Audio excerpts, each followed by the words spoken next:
الحمدللہ رب العالمین والصلاة والسلام علی سید الانبیاء والمرسلین۔ حضرت سیدنا کعب الاحبار رضی اللہ تعالیٰ عنہ ایک عظیم بزرگ تھے،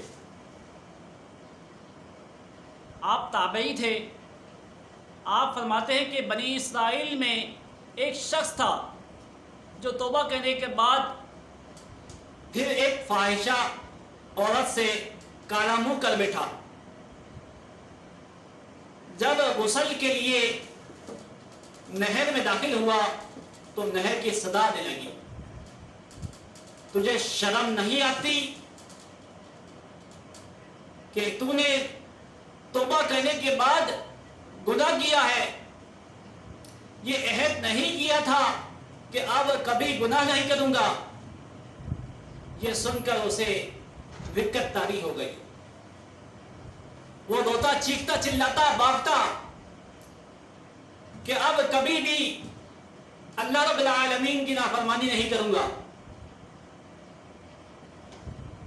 کہ وہ روتا ہوا ایک پہاڑ پر پہنچا جہاں اللہ کے 12 اولیاء اکرام عبادت میں مشغول تھے،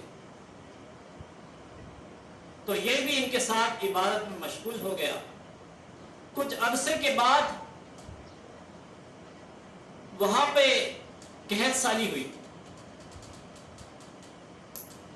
پریشانی ہوئی، کھانے پینے کے معاملات میں قحط سالی ہو گئی،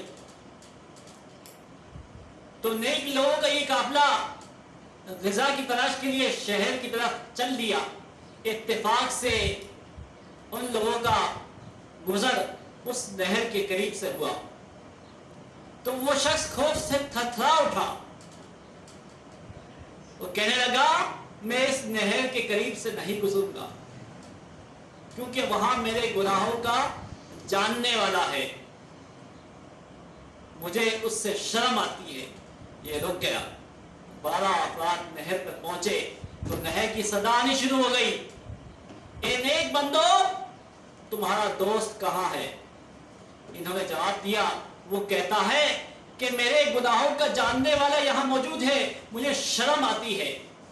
نہر سے آواز آئی، سبحان اللہ، اگر تمہارا کوئی عزیز تمہیں تکلیف دینے کے بعد پھر شرمندہ ہو جائے، معافی تلافی کر لے، اپنی غلط عادت ترک کر دے، کیا تمہاری اس سے صلح نہیں ہوگی؟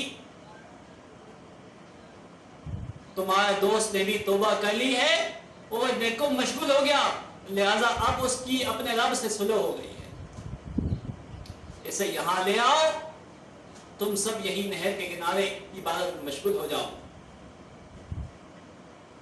تو انہوں نے 12 اولیاء کرام نے اپنے دوست کو یہ خوشخبری سنائی، پھر یہ سب مل کر وہاں نہر کے قریب عبادت میں مشغول ہو گئے، حتیٰ کہ اس دوست کا، اس گناہ کرنے والے شخص جس نے توبہ کری تھی، اس کا انتقال ہو گیا۔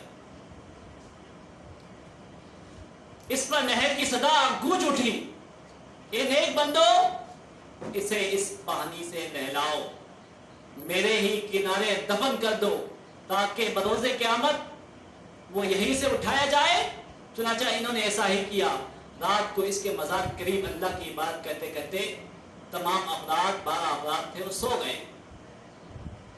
صبح جب وہاں سے چلے جانے کا ارادہ کیا، کوچ کرنے کا ارادہ کیا، جب جاگے تو کیا دیکھے کہ اس مزار کے اطراف میں 12 سرور، یعنی ایک درخت جو کہ سیدھا مخروطی یعنی گاجر کی شکل کا ہوتا ہے، یعنی کہ چاروں طرف 12 درخت خوبصورت شکل کے باغ جیسے بن گئے۔ تو یہ لوگ سمجھ گئے کہ اللہ رب العالمین نے یہ ہمارے لیے پیدا فرمایا تاکہ ہم یہی رکھیں اور عبادت کریں اور اس کے پھل وغیرہ کھائے تو وہ عبادت مشغول ہو جائے۔ جب ان میں سے کسی کا انتقال ہوتا تو اسی شخص کے پہلو میں اسے دفن کر دیا جاتا، حتیٰ کہ سب وہاں سے انتقال ہو گئے۔